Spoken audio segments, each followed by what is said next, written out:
We see it all the time, right? That brand new SUV your neighbor just rolled up in, or the coworker who can't stop flashing their new designer watch. We're basically programmed to see these things as symbols of success. But what if I told you they're not? What if they're actually a sign of something completely different? Come on, we've all thought this. You're scrolling online, you see someone sipping champagne in first class or pulling away in some crazy expensive car, and that little voice in your head just goes, wow, they've made it. It's just automatic. And right there, that's the heart of what we're talking about. That automatic thought is a perfectly designed trap, and it's one that keeps millions of hardworking people stuck on a financial hamster wheel their entire lives. But today, we're going to show you how to spot that trap, and more importantly, how to get yourself out of it. All right, so to break free from this rat race, you have to burn one critical idea into your brain. You have to stop chasing what you think is rich and start building what is actually wealthy. They sound like the same thing, but trust me, they are worlds apart. So let's really break this down.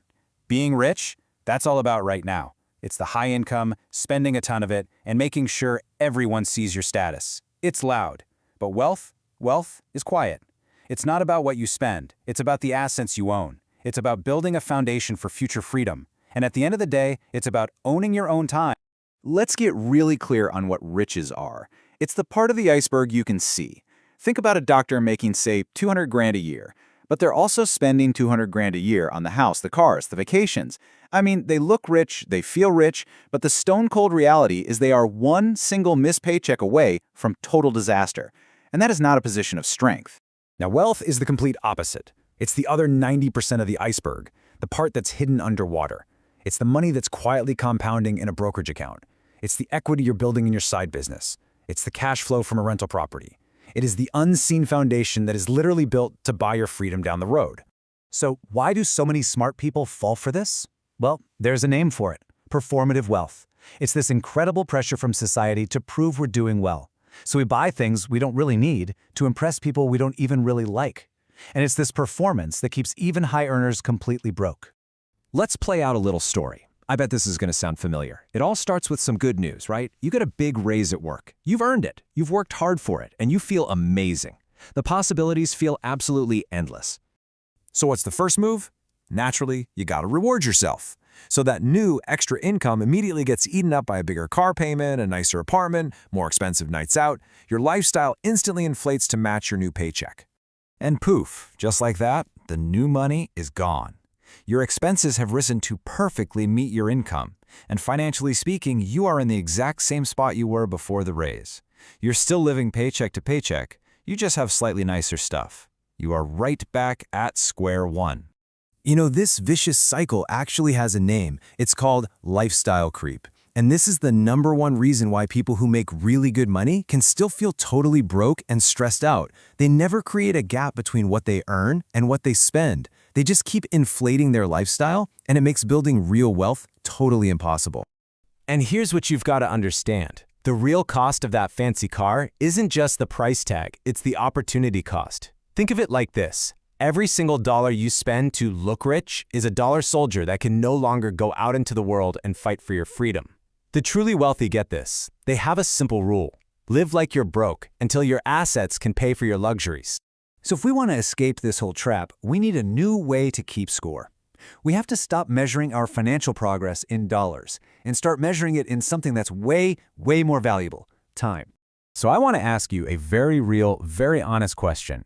If your paycheck from your job just stopped tomorrow morning, how long could you actually survive? How many days or weeks or months could you keep your current lifestyle going?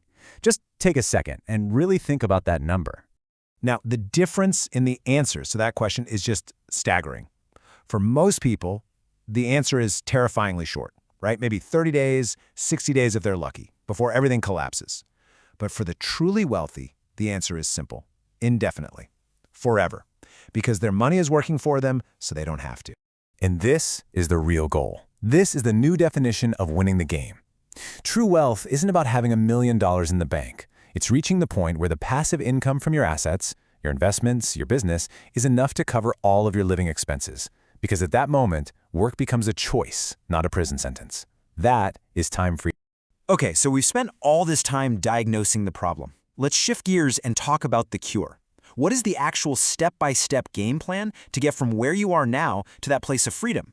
How do you actually build this real wealth?